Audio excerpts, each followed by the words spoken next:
अस्सलाम वालेकुम वरहमतुल्लाह। दोस्तों, इस वीडियो में मैं आपको मोतसिम नाम के हवाले से 3 सवालों के जवाब दूंगा और मुझे उम्मीद है कि अगर आप इन 3 सवालों के जवाब जान लेंगे तो आपके सारे कॉन्सेप्ट क्लियर हो जाएंगे।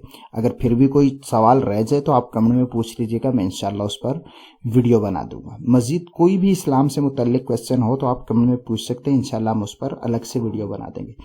तो बगैर किसी मज़ीद इजाफी बात के हम डायरेक्ट अपने टॉपिक की तरफ चलते हैं। पहला सवाल ये है कि क्या मोतसिम नाम रखना जायज़ है? तो इसका जवाब है कि जी हाँ, मोतसिम नाम रखना जायज़ है।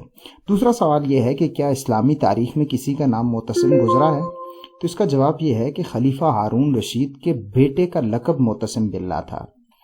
तीसरा सवाल ये है कि मोतसिम नाम का मतलब क्या है? तो इसका मतलब है मजबूती से थामने वाला। इसलिए अगर आप अपने बेटे का नाम मोतसिम रखना चाहते हैं तो रख सकते हैं। मज़ीद कोई भी सवाल हो तो आप कमेंट में पूछ सकते हैं। मिलेंगे अगली वीडियो में। अस्सलाम वालेकुम वरहमतुल्लाहि वबरकातुहू।